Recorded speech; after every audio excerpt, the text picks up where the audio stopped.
Multi-21, c'est... Yeah, Multi-21.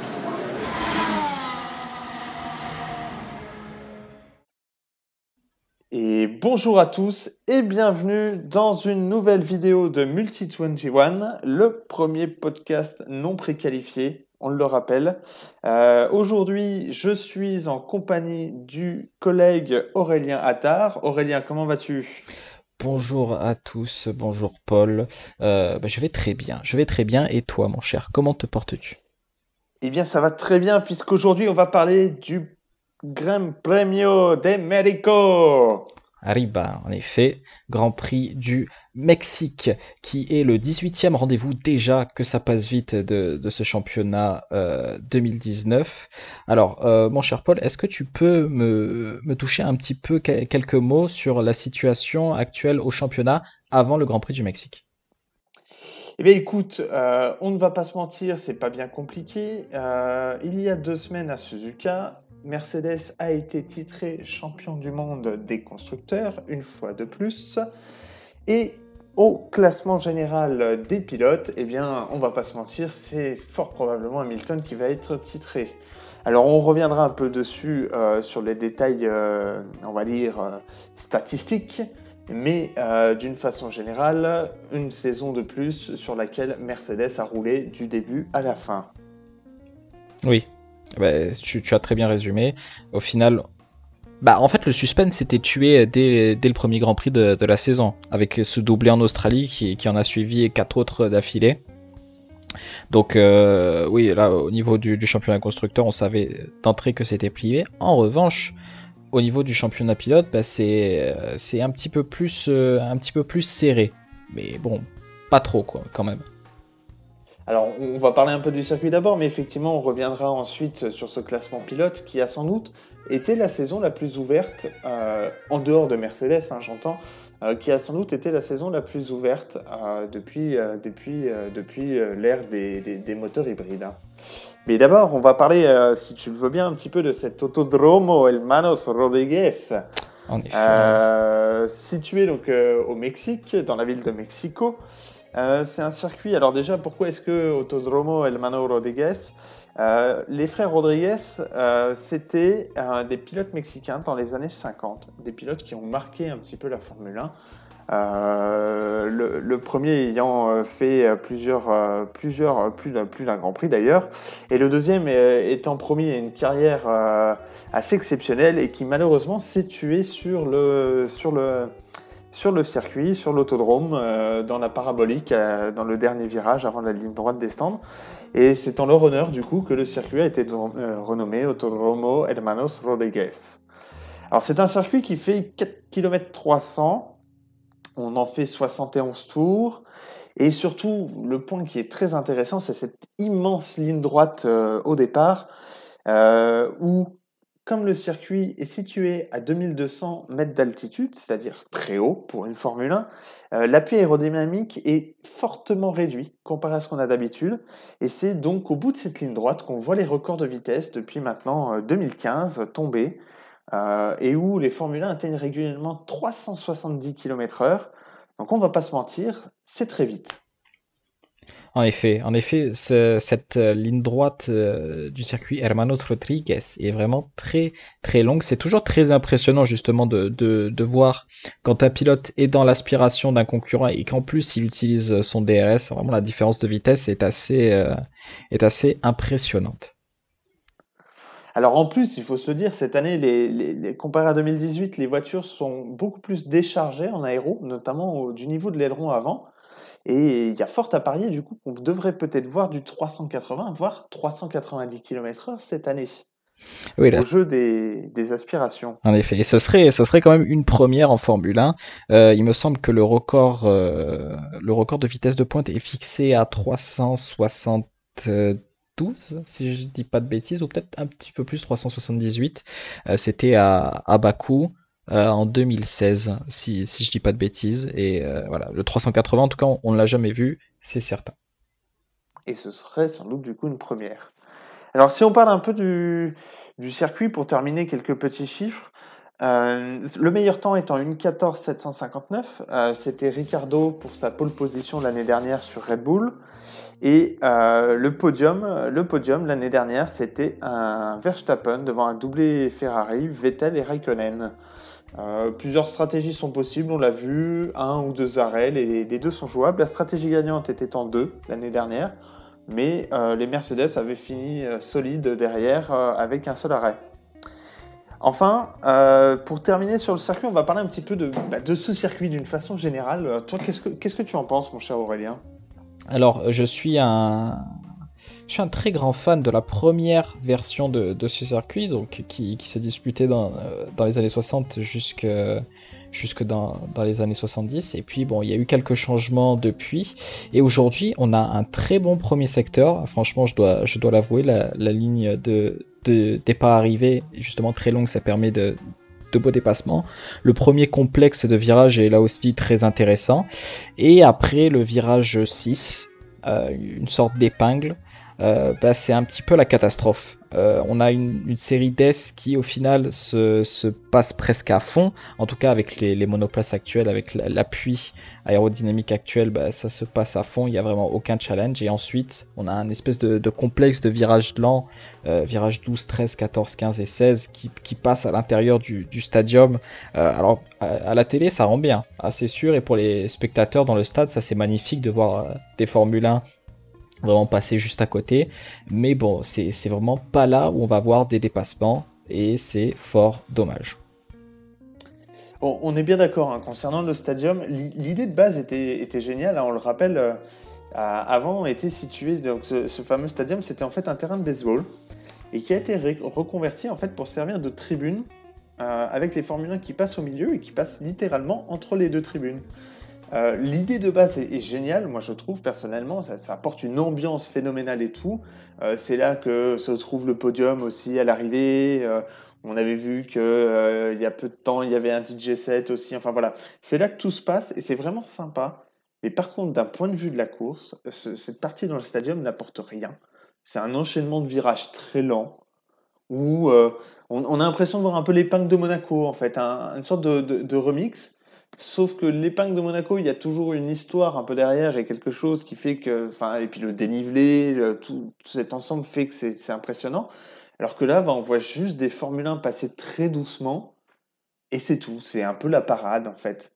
Et par ailleurs, je te rejoins sur les S que tu dis, un enchaînement qui se passe presque à fond, voire même sans doute à fond maintenant, et qui du coup, en fait, tel que c'est construit, c'est double enchaînement, puisque les S sont juste avant en fait l'enchaînement du stadium, il y a quelque chose qui ne va pas. C'est-à-dire que si on veut des S rapides, ce qui pourrait être intéressant, c'est de mettre un gros freinage, un vrai gros freinage derrière, au niveau du stadium, qui permettrait des dépassements et qui apporterait une valeur supplémentaire au stadium. Ou alors, à l'inverse, si on garde le stadium très lent, il faudrait rendre les S plus techniques, un peu à ce qu'on voit au circuit de Silverstone, l'enchaînement Maggot-Beguet-Chapelle. Alors, je ne sais jamais dans quel sens, donc je m'excuse pour nos auditeurs, mais voilà, vous voyez ce fameux enchaînement qui est magnifique, qui est à un niveau de technicité phénoménal, où tout le monde est d'accord sur le fait que c'est sans doute un des plus beaux enchaînements de l'année. Il serait peut-être intéressant d'aller faire quelque chose comme ça au niveau de CS dans l'autodrome. En effet, oui, tu as tout dit. Tu as tout dit, hein. Oui, le complexe du stadium, pour conclure, hein, est bon au final sur le papier, mais oui, c'est les virages avant qui posent problème. Voilà. Si on faisait un petit point maintenant sur le classement et qu'est-ce qu'il va y avoir d'intéressant, qu'est-ce qu'il va falloir suivre, qu'il va falloir regarder sur son abonnement F1 TV Pro. On n'est absolument pas sponsorisé, on aimerait bien l'être, mais nous ne sommes absolument pas sponsorisés. Mais voilà, effectivement, c'est sur F1 TV Pro que vous pouvez choisir un peu qui suivre et nous, on va vous dire qui est-ce qu'il faut regarder. Précisément, mais dis-nous tout, mon cher Paul. Et bien écoute, d'abord, si on faisait un point sur comment est-ce que notre ami Hamilton peut être titré. Ce qu'il faut savoir aujourd'hui, donc, Hamilton, il n'y a plus que 2 pilotes titrables, les 2 pilotes Mercedes, comme par hasard, Bottas et Hamilton. Et Hamilton a 64 points d'avance sur le second, Monsieur Bottas. Il reste au total, au maximum, 104 points à attribuer. Il y a 4 victoires, donc 4 fois 25 points, et 4 meilleurs tours en course. On rappelle que cette année, les meilleurs tours rapportent 1 point à chaque fois, si on est classé dans le top 10. Donc 104 points au total. Il faut donc, pour être titré, qu'Hamilton quitte avec 78 points d'avance Mexico. C'est-à-dire qu'il faut qu'il marque 14 points de plus que Bottas. On a divers scénarios possibles, on vous mettra un petit récapitulatif à l'écran, mais globalement, Hamilton est titrable s'il finit sur le podium. S'il finit moins que le podium, on passera à la course suivante pour savoir le résultat. Globalement, si Hamilton gagne et que Bottas n'est pas sur le podium, ce qui est globalement sans doute le scénario le plus plausible, il sera champion du monde à l'issue de ce Grand Prix du Mexique. Oui, et surtout, précision très importante, ce circuit de Mexico, il convient pas spécialement à Bottas et même au Mercedes au général. Il n'y a qu'à voir les 2 victoires en 2017 et en 2018 de Max Verstappen. Donc s'il devrait avoir une victoire Mercedes ce week-end, ça serait plus que sûr que ce soit Hamilton qui termine devant.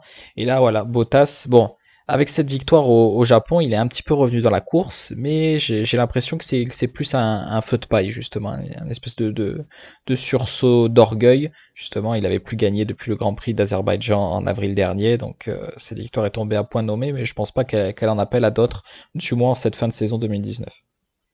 Je suis d'accord avec toi, sauf si une fois qu'Hamilton sera titré, peut-être qu'à ce moment-là, il va lever la patte et Bottas reprendra un peu d'avant.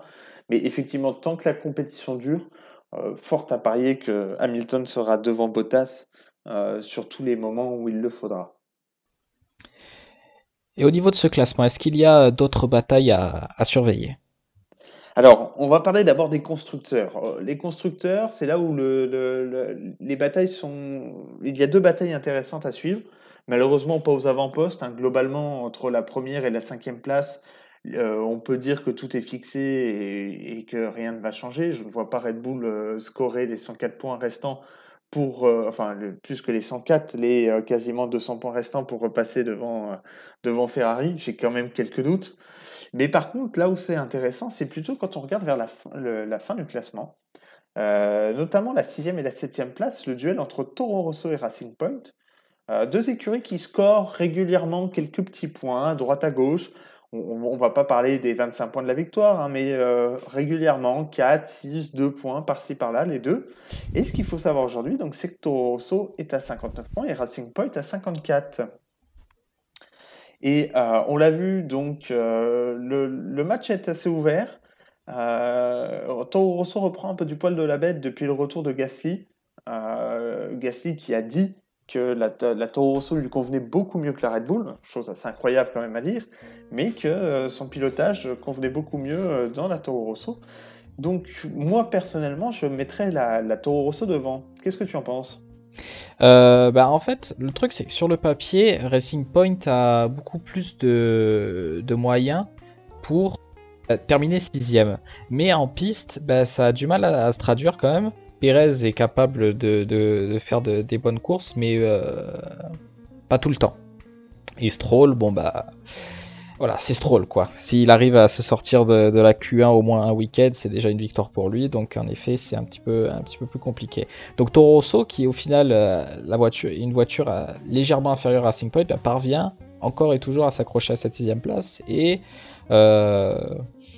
ça va se jouer à pas grand chose, mais je pense qu'elle peut rester 6ème à Abu Dhabi.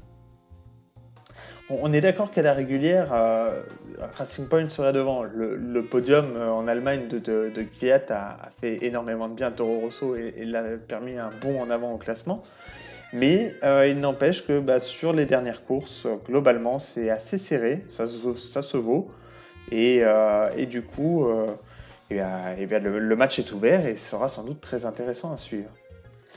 Et puis si on recule de 2 places, le combat entre la 8e et la 9e place, là aussi c'est très serré, entre Alfa Romeo et As, puisque Alfa Romeo est à 35 points, As à 28. Vu qu'on est en fond de classement, on est d'accord quand même que Alfa Romeo part quand même avec un léger avantage, mais globalement, si on prend les 6-7 dernières courses, eh bien, on est quasiment à égalité entre les deux équipes en termes de points scorés. Oui, bah c'est un petit peu le même scénario que Toro Rosso et Racing Point, c'est-à-dire que sur le papier, la Haas est nettement meilleure que l'Alfa Romeo. Il y a qu'à voir les qualifications où Magnussen ou Grosjean se placent régulièrement en Q3, contrairement à Raikkonen ou Giovinazzi sur ces dernières courses. Mais voilà, justement, au moment de la course, c'est là où le bas blesse pour Haas. Ils sont vraiment pas capables de faire fonctionner les pneus. Et donc voilà, pour aller chercher des points, c'est compliqué. Il faut espérer sur un changement de stratégie, un espèce de bouleversement pendant la course, comme une voiture de sécurité en Russie, ce qui a permis à Kevin Magnussen de rapporter 2 points. Donc j'aurais tendance à dire que Alfa Romeo va conserver facilement sa 8e place, à moins d'une course apocalyptique où Grosjean et Magnussen terminent 4 et 5, je les vois pas passer devant Alfa. Globalement, je suis d'accord avec toi, hein. Pour moi, As, la seule course où il pourrait vraiment faire la différence, ce serait potentiellement au Brésil. On a souvent vu une météo capricieuse, des scénarios un peu rocambolesques au Brésil. Et c'est sans doute là où ils pourraient placer leur pion pour scorer des gros points qui leur permettraient de repasser devant Alfa Romeo. Mais clairement, je suis d'accord avec toi que c'est pas au Mexique que As va repasser devant Alfa Romeo. Mais néanmoins, le combat entre les deux, qui ne sera pas à distance, hein. En général, ils sont toujours allés à batailler entre la 8e et la 10e place, donc c'est souvent, ils sont bien en combat direct. Ce sera très intéressant à suivre, à n'en pas douter. Et enfin, si on passe alors du coup maintenant un peu plus côté des pilotes, là, côté pilote, alors on a encore quelques combats ouverts, mais clairement beaucoup moins. Le premier, et c'est là où on aura sans doute une vision directe dessus, c'est le combat pour la 7e place entre les pilotes Red Bull, au sens large et non pas au sens de l'écurie, à savoir entre Gasly et Albon. Et ce Gasly, fraîchement plus trop, mais récemment rétrogradé chez Toro Rosso, et Albon promu chez Red Bull. Gasly reste quand même toujours devant, avec 73 points contre 64 pour Albon. À ton avis, est-ce qu'Albon va être capable de repasser devant Gasly à l'Autodromo, ou est-ce qu'il faudra attendre un peu plus tard? Alors, comme la Red Bull fonctionne bien au Mexique, il y a des chances. Il y a des chances qu'Albon passe devant Gasly dès ce week-end. En tout cas, c'est sûr et certain qu'Albon va sauter le français, si vous me permettez l'expression, avant la fin de la saison, tant l'écart de performance entre la Red Bull et la Toro Rosso est important. Et voilà, ça, je suis 1000 fois d'accord avec toi, hein. À la longue, c'est sûr qu'il va repasser devant. Mais la question, effectivement, est de se dire, est-ce que la Red Bull va performer? Est-ce que la Red Bull Honda, rappelons-le quand même, hein, car il y a quand même eu un changement, est-ce que le moteur Honda va tenir, va supporter cette altitude, cet oxygène diminué, et va performer aussi bien qu'il performe depuis le début de l'année? On est en droit de se poser la question. Vous pouvez aussi nous apporter, y répondre, échanger avec nous sur ce sujet. Moi, personnellement, j'ai quand même quelques doutes. Gasly score quand même régulièrement. La Toro Rosso marche plutôt pas mal en cette fin de saison. Je ne pense pas qu'Albon passera devant au Mexique. Ouais, non, je suis assez d'accord avec toi. Déjà, je ne vois pas une Red Bull gagner ce week-end, étant donné que cette saison, c'est un petit peu plus dur. Enfin, cette fin de saison, c'est un petit peu plus dur pour Red Bull et pour Honda aussi, il faut le dire. Donc si Verstappen est en mesure d'accrocher un podium, bon, Albon sera derrière lui. Et, le Thaïlandais est quand même assez impressionnant, il faut le dire. Il est auteur de très bonnes courses quand même. Mais je ne crois pas que ça soit suffisant pour dépasser un Gasly qui sera, je le pense, dans les points lui aussi. On est d'accord. Et alors là, c'est le match intéressant du week-end, c'est ce qu'il va falloir suivre. C'est le match pour la 10e place. Le match pour la 10e place, c'est un match on ne peut plus serré. Est-ce que c'est le match entre Hülkenberg sur la Renault, Perez sur la Racing Point et Norris sur la McLaren? Et ce qu'il faut savoir, c'est que les trois larrons sont tous les trois à 35 points exactement. On ne peut pas faire plus serré que ça, et c'est le match qu'il va falloir regarder ce week-end. Oui, oui, Hein, tu l'as très bien dit, le match à suivre, c'est le match de la 10e place entre Hülkenberg, Perez et Norris. Il est très très difficile à dire justement qui ressortira 10e à l'issue de cette course. Hülkenberg qui est régulièrement dans les points, depuis le Grand Prix de Belgique, il n'a pas quitté le top 10. Perez, bah, il a quitté le top 10 à une seule occasion, c'était à Singapour. Et Norris qui bénéficie sur le papier de la meilleure monoplace, la McLaren, mais qui est nettement plus malchanceux en cette deuxième partie de saison. Donc en effet, très difficile à dire. Mais comme nous sommes à Mexico et que justement c'est un circuit où le moteur souffre énormément, bah, le moteur Renault risque de souffrir. Ça, c'est sûr. En 2018, il y a eu plusieurs abandons de pilotes équipés de moteurs Renault. Donc, est-ce que ce scénario peut se répéter cette saison? Je pense que oui. C'est sûr et certain qu'un pilote Renault va poser le pied par terre avant le drapeau à damier. Reste à savoir qui. Euh, je ne saurais pas dire, malheureusement. Et donc, Pérez aurait une carte à jouer. Et en plus, il est à domicile. Donc, Surtout qu'effectivement, tu l'expliquais bien, hein, Hülkenberg est le plus régulier. Il a été 5 fois dans les points sur les 5 derniers Grands Prix. Mais au nombre de points marqués, c'est Perez qui est devant. Malgré un résultat en dehors des top 10 à Singapour. À côté de ça, il a quand même marqué 22 points. 22 points contre, je calcule en direct là, hein, vous avez les aléas du direct, contre 18 points exactement pour Hülkenberg et seulement 11 petits points pour Norris. Mais comme tu dis, je te rejoins sur le fait que sans casse-moteur, je mettrais Norris devant. Avec le risque effectivement qu'un moteur Renault, voire plusieurs moteurs Renault lâchent ce week-end, il y a fort à parier que Pérez voudra briller devant son public et ira scorer des gros points à Mexico. ouais.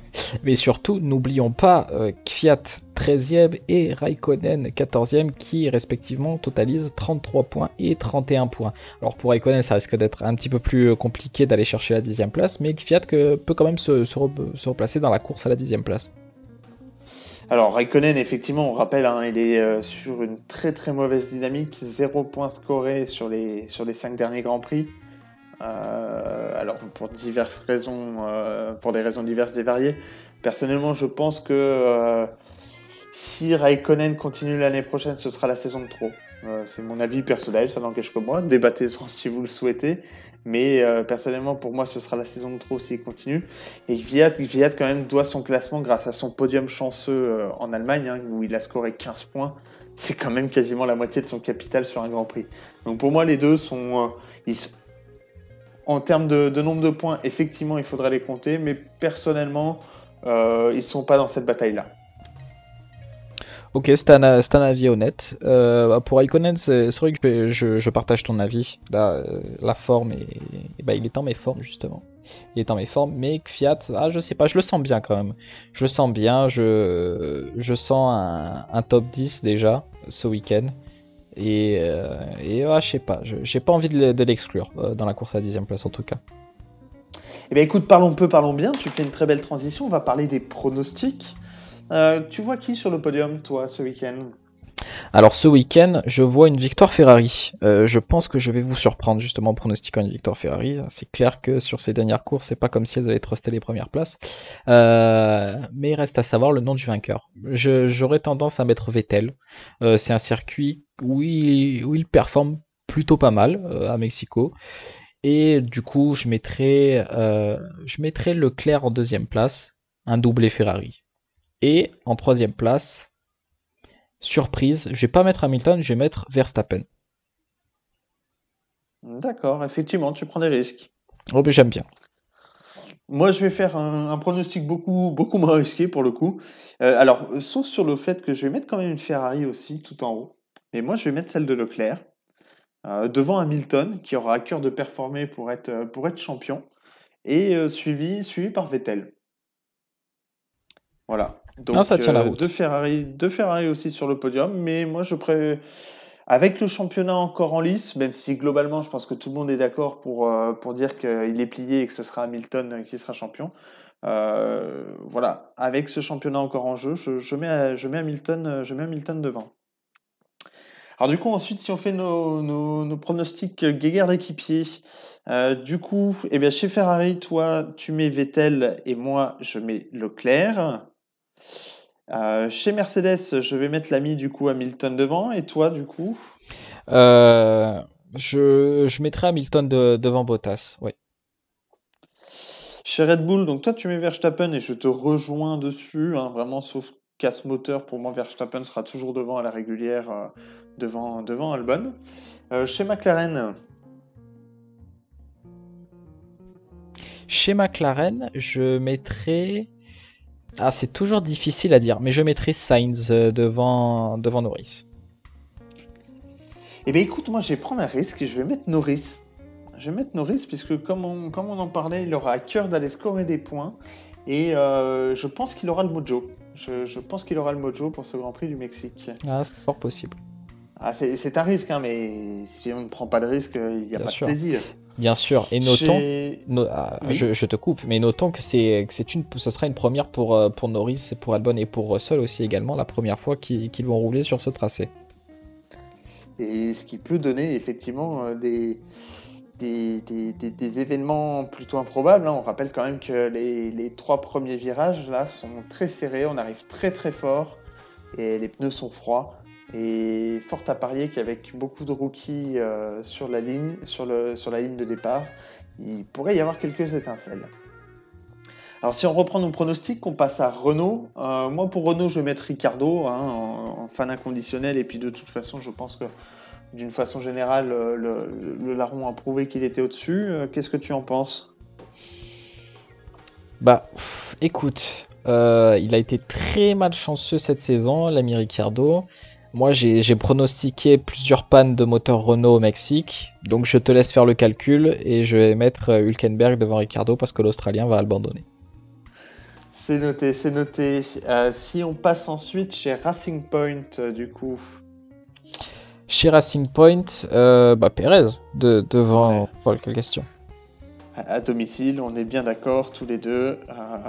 Ce sera Pérez à la régulière. On passe ensuite chez Toro Rosso. Chez Toro Rosso, je vais mettre Gasly. Gasly, je le sens bien. D'accord, eh bien je te rejoins là aussi, hein, sur ce choix. Et si on arrive ensuite au fond du classement chez Alfa Romeo. Alors, Alfa Romeo, en fait, au fil des courses, c'est devenu de plus en plus difficile à prédire. Jusqu'au point où j'ai presque envie de mettre Giovinazzi devant Raikkonen pour ce week-end. Donc, je vais le faire. Eh bien écoute, je te rejoins aussi là-dessus. J'ai été le premier tout au long de la saison à enfoncer Giovinazzi. Je trouve qu'il fait des courses plutôt solides sur la fin. C'est d'ailleurs, il a scoré quand même quelques points, même s'ils sont maigres, il en a scoré quand même quelques-uns. Donc je vais aussi mettre Giovinazzi devant. Ensuite, eh bien, là on arrive vraiment au fond du fond. Alors à la rigueur, si quand même chez As, il y a toujours un peu débat. L'ami Grosjean ou l'ami Magnussen? C'est vrai que c'est toujours compliqué à pronostiquer. Alors, il faut savoir que As ne réussit jamais ses courses au Mexique. Il y a toujours des problèmes, toujours des trucs qui font qu'il termine en dehors du top 10. Donc, c'est très très difficile à prédire. Mais alors, en fait, le cœur a envie de mettre Grosjean, mais la tête me dit de mettre Magnussen. Mais je vais écouter mon cœur et je vais mettre Grosjean. Eh bien écoute, histoire qu'on soit départagé un peu plus, moi je vais mettre Magnussen. Je l'ai trouvé un peu plus en verve ces derniers temps que l'ami Grosjean. Et puis ensuite, eh bien, on arrive, ça y est, on est au bout. Quel choix fais-tu entre le Britannique et le Polonais? Écoute, étant donné que les Williams se mettent à abandonner, ça devient un petit peu plus difficile de prédire tout ça. Mais je vais mettre Russell devant Kubica. Ah, sans trop de prise de risque, je te suis, hein. Surtout quand on voit un peu les histoires où Kubica est clairement poussé vers la sortie. On lit des choses assez hallucinantes, ces histoires d'aileron avant rafistolés au scotch depuis 3 grands prix, des pièces qui n'arrivent pas. Enfin, on lit tout en ce moment chez Williams. À noter d'ailleurs, si je dis pas de bêtises, que Laffiti remplacera Kubica pendant les essais libres 1 au Mexique. Donc encore moins de roulage pour Kubica. Clairement pour moi, Williams, il va falloir que vite la saison se termine parce que ça va être vraiment compliqué. Tu as parfaitement résumé la situation. Autre chose à ajouter avant de conclure? Eh bien écoute, je pense que non, je pense qu'on arrive à la fin. On terminera quand même sur une petite information, hein, c'est sur l'avenir de ce Grand Prix de Mexico, où on se pose pas mal de questions. Une partie des fonds alloués à l'organisation ont été redirigés vers d'autres projets au Mexique. Alors, pas des projets des moindres, hein, on parle quand même de la reconstruction ou de la construction de lignes de train. Donc, on est en droit de s'interroger sur est-ce qu'on n'assisterait pas à notre dernier Grand Prix du Mexique. Personnellement, je pense que ce serait bien dommage. C'est quand même un Grand Prix intéressant, la ferveur mexicaine. Bah, moi, je l'aime, hein, je suis hispanophone de cœur et du coup, ça me fait toujours plaisir d'être en Amérique latine donc, et centrale.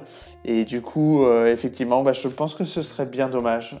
Ce serait vraiment dommage de ne plus avoir ce Grand Prix du Mexique. Je partage ton avis. Ce qui serait moins dommage, c'est que justement que le circuit disparaît. Non, je, je me suis embrouillé. Ce qui serait dommage, c'est que le circuit ne change pas. Voilà, justement, c'est là où je Et, voulais en venir. et là, on est d'accord. Rester sur la grille ne veut pas dire ne pas changer, hein. L'évolution peut toujours apporter du bon. Et comme on en a débattu au début de cette vidéo, euh, il serait bon ton que Tilke revienne et redessine quelques parties du Grand Prix. Ouais, en effet, tu as parfaitement Voilà. tout dit. Sur ce, eh ben, on arrive à la fin de la vidéo. Merci Aurélien, ça a été un plaisir comme d'habitude de débattre avec toi. Un plaisir partagé. Donc n'hésitez pas à liker, commenter, débattre avec nous. On sera toujours là pour parler. Voilà, on n'a qu'une envie, c'est d'interagir avec vous. Vous pouvez nous suivre sur les réseaux sociaux, sur Twitter avec le Twitter qui s'affichera sur la vidéo. Alors je pense que c'est en haut à gauche pour cliquer sur le lien. On vous répond aussi, on a plaisir à parler avec vous sur les réseaux sociaux. On aura quelques petites nouveautés qui vont arriver d'ici la fin de saison. On vous en reparlera un petit peu plus tard. Et puis d'ici là, portez-vous bien, profitez du Grand Prix dimanche. Et puis on vous dit à la semaine prochaine pour le débrief de ce Grand Prix de Mexique qu'on espère rapide et grandiose comme d'habitude. Salut à tous! Ciao, ciao.